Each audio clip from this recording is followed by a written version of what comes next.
Parmi les petites villes fortifiées de Bourgogne du Sud, dans la Bresse bourguignonne, 3 cités sont particulièrement remarquables. Cuiseaux, au pied du Revermont, Romney et Cuisery, au bord de la Seille.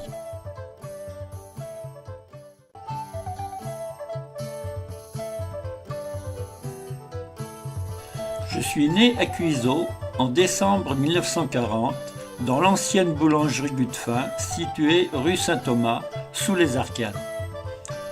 En ce temps-là, ma mère Denise aidait ma grande-tante Nanny, boulangère, et faisait des tournées en campagne avec une vieille camionnette Chenard et Walker. Mon père, Marcel, orphelin de guerre, était ouvrier menuisier. Pendant la guerre de 40, il fit partie de la résistance et en 44 fut emprisonné à la caserne Brou à Bourg avec Bernard Moret. Et mon oncle René faisait le pain dans un ancien four à bois chauffé avec les copeaux des tourneries du Jura.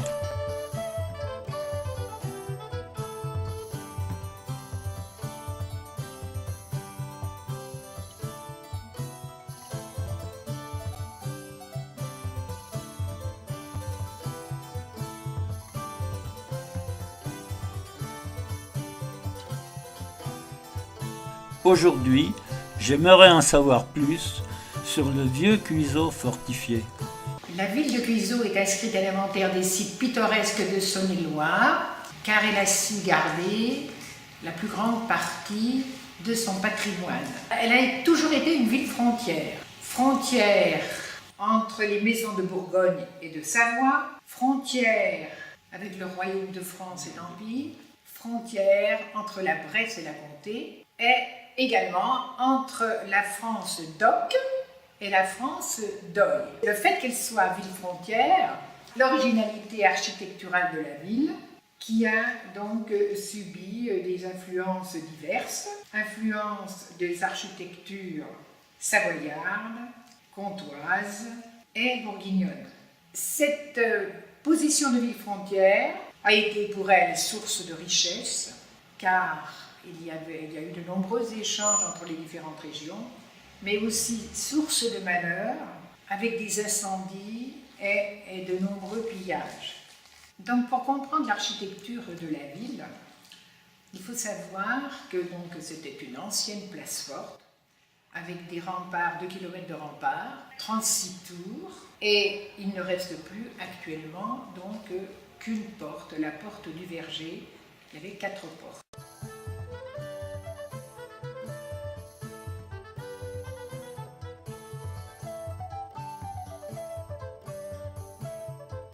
Sous la porte du Verger, une échelle de meunier permet d'accéder à la tour de guet.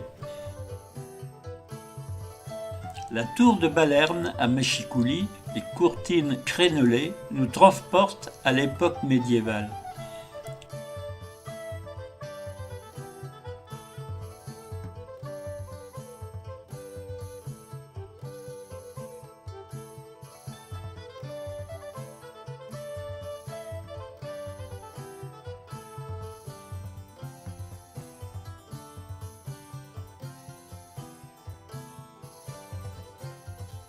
De petites baies lobées du XIIIe siècle sont encore bien visibles.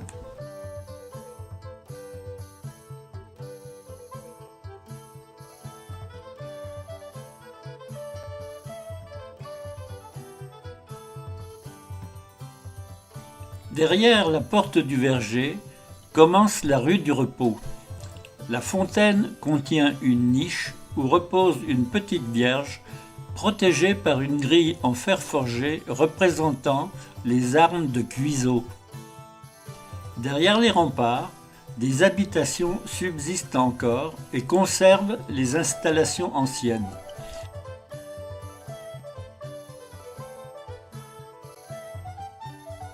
Les granges où l'on stockait le matériel agricole, le fenil dans les greniers, l'écurie et son râtelier, les caves où l'on mettait et l'on pressurait et stockait la vendange,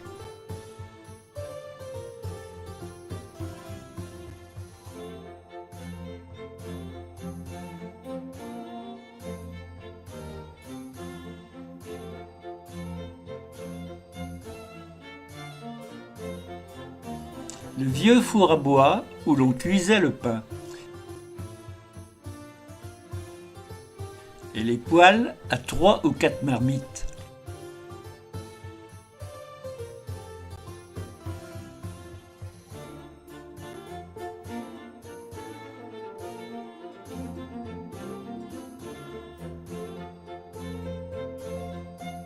La chapelle Saint-Jacques, fondée en 1406 par Jacques Meturtel, a été bâtie sur l'emplacement du cimetière de l'ancien hôpital, en dehors des remparts de la ville. Dans la chapelle Saint-Jacques, les somptueuses peintures murales du XVe siècle ont été réalisées principalement avec des ocres jaunes et rouges et aussi du noir. La Vierge Marie agenouillée, très rare.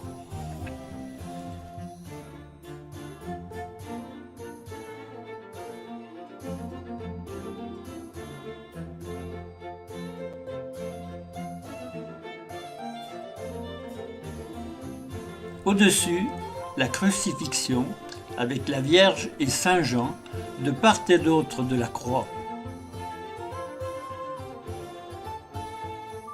L'ancien hôpital de Cuiseaux existait depuis le XIVe siècle. L'hôpital actuel date du XVIIIe. Il est renommé pour sa chapelle et son apothicairerie.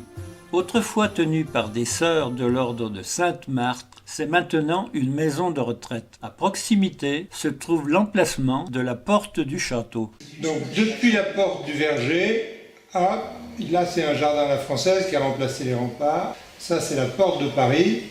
Voilà, là effectivement vous passez sur l'hôtel Nem, c'est les anciens remparts. Ça, porte Notre-Dame, porte Notre-Dame, là encore les vergers. Et là c'est la porte du château. Et là les derniers remparts et on revient à la porte du verger. L'hôtel Nem des Orioles est situé dans la partie basse de la ville. C'est actuellement la propriété de la famille de Courtivron. Les anciens remparts ouest traversait le parc et les jardins de la demeure. Un bassin circulaire simule l'emplacement probable d'une tour. Sur le côté de l'hôtel Nem, on peut suivre l'emplacement des anciens remparts.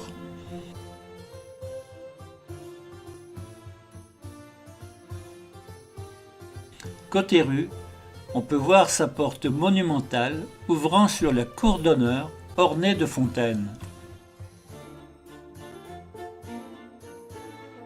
L'église Saint-Thomas de Cantorbéry est dédiée à Thomas Becket, archevêque de Cantorbéry.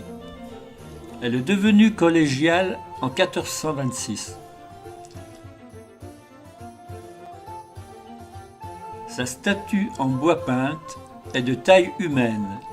Une autre statue, probablement en bois d'ébène, représente Notre-Dame du Noyer. Cette Vierge noire est encore vénérée à ce jour. La Vierge à l'Enfant est aussi une statue en bois peint. Elle fut réalisée au XVe siècle. Ce bas-relief de la Vierge aux litanies est du XVIe siècle. Les remarquables stalles en bois sculpté sont du XVe siècle. Elles sont sensiblement identiques et de la même époque que celle de la cathédrale de Saint-Claude et de l'église de Brou. Deux ensembles identiques se font face, de part et d'autre du chœur. Les sièges représentent une miséricorde sous la tablette mobile et permettent, une fois relevés, de s'y reposer discrètement en position debout.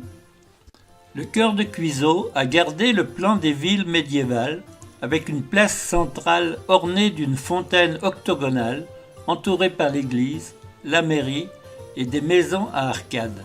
Parmi elles, l'hôtel Puvis de Chavannes, avec sa façade élégante et son entrée,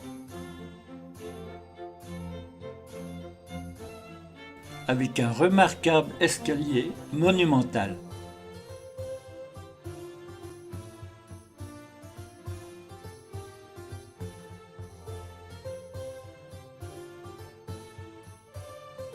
De nombreuses fenêtres à meneaux soulignent la période Renaissance de Cuiseaux.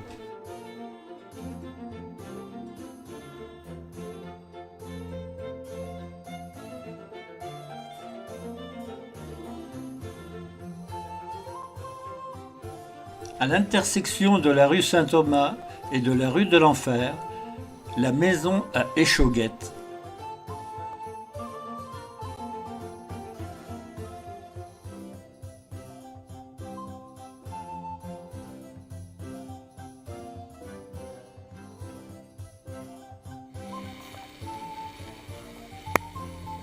Le château des Princes d'Orange, édifié au XVe siècle, porte le nom des princes qui furent seigneurs de Cuiseaux dès le XIVe siècle.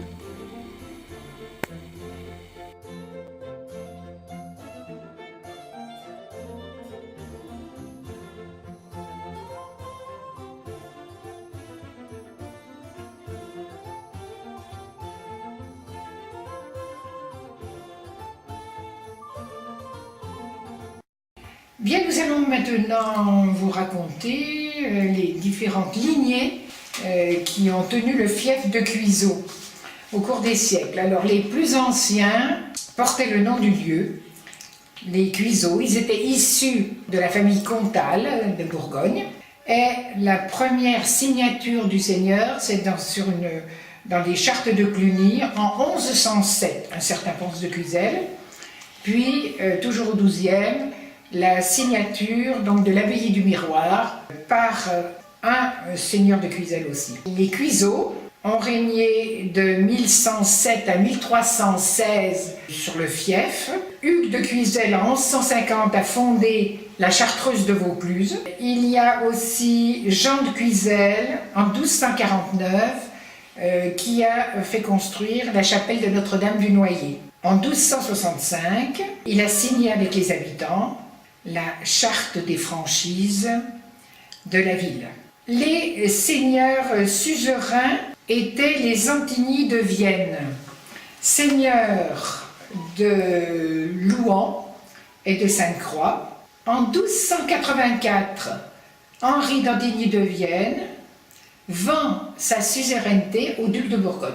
Donc, Cuiseaux appartient à la Bourgogne à partir de 1284. En 1289, il y a eu entre le comte de Savoie et les ducs de Bourgogne des échanges de terres, et ça se voit tout le long de la frontière. Mais le duc de Bourgogne a gardé sa place forte de Cuiseaux. 1315, Jean II de Cuiseaux meurt sans héritier. Le duc de Bourgogne, leur suzerain, a nommé un Châlons-Harlay, et les Châlons-Harlay vont régner sur le fief de 1316 à 1530. Par mariage, en 1382, Jean III de Châlons-Harlay épouse Marie des Baux et prend le titre de prince d'Orange. Donc, à cette date, les Châlons-Harlay deviennent princes d'Orange. On retrouve le dernier seigneur de prince d'Orange, Châlons-Harlay, prince d'Orange, Philibert, qui est à la tête des armées de Charles Quint en Italie. Il aurait pu combattre dans les troupes de François Ier parce qu'il avait des terres en France, comme Cuiseaux, ou des terres en comté, en empire. Il a préféré entrer dans les armées de Charles Quint. À la demande du pape, Charles Quint entraîne ses troupes à Florence où ils veulent remettre les Médicis sur le trône de Florence. Mais, bien que les armées de Charles Quint aient été victorieuses, notre Philibert de Châlons-Harlay, prince d'Orange, meurt au cours de cette bataille. Il avait légué tous ses biens au fils de sa sœur, à René de Nassau, son cousin, qui lui aussi meurt sans enfant, sans héritier. Eh bien, René de Nassau meurt, lui, en 1544, sans héritier. Et il avait légué tous ses biens à son cousin, Guillaume de Nassau, fondateur des Pays-Bas, qui devient donc prince d'Orange. Et la dynastie qui règne actuellement est toujours issue de cette famille et a gardé le titre de prince d'Orange. Si notre Philibert n'était pas mort devant Florence, eh bien, les Nassau, donc fondateurs des Pays-Bas, n'auraient jamais eu le titre de prince d'Orange. Et ils ont tenu le fief de 1531 à 1633. Ils ont aliéné la seigneurie au profit d'un Bourbon, prince de Condé. Vous voyez qu'à Cuiseaux, il y a eu des seigneurs de très haut lignage. Les Bourbon-Condé règnent sur le fief de 1633 à 1765 et un de leurs héritiers, le comte de la Marche, vend cette seigneurie à Alexis Fontaine des Bertins. Les Cuiselliens n'ont pas gardé un bon souvenir de lui parce qu'il n'avait pas voulu signer la charte des franchises. C'est son cousin Constantin Nem qui a hérité de la seigneurie, c'est un prêtre. Puis le neveu de celui-ci, Étienne Jean Nem, qui est devenu seigneur de Cuiseaux, de 1780. En 1790, il a été élu maire de Cuiseaux. Et c'est par mariage que les Nem des Orioles se sont mariés avec les Courtivrons qui sont toujours dans le château des Nem. D'ailleurs, il s'appelle comme ça, l'hôtel Nem des Orioles, qui sont toujours sur le site de Cuiseaux. Aujourd'hui, Cuiseaux conserve des traditions très anciennes, comme la foire de la Saint-Simon fin octobre, avec une animation commerciale.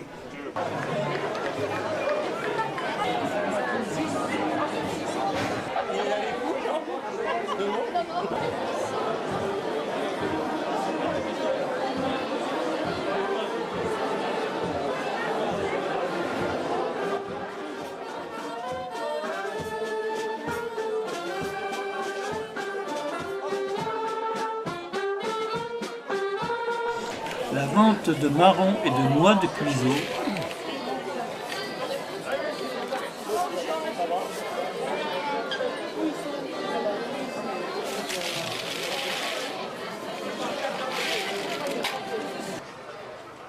et le rappel de sa réputation de terre de vigne et de vin avec la prestation du groupe folklorique de Virey sur le parvis de l'église.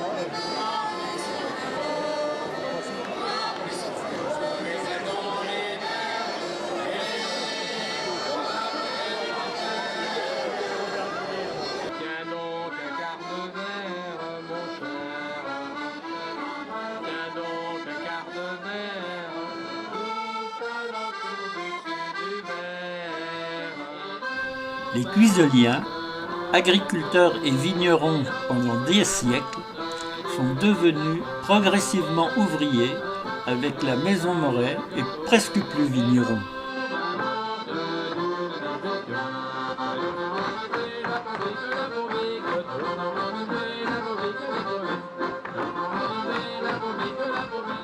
On ne peut pas quitter Cuiseaux sans parler des peintres. Cuiseaux, pays des peintres. Cuiseaux s'enorgueillit d'être la ville natale d'Édouard Vuillard, 1868-1940, et le berceau de la famille de Pierre Puvis de Chabannes, 1824 à 1898, puis aussi André Ruffin, 1898-1980.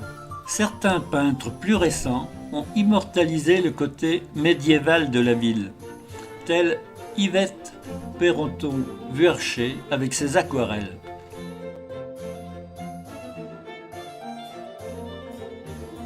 Et depuis quelques années, des biennales attirent dans la ville des milliers de visiteurs.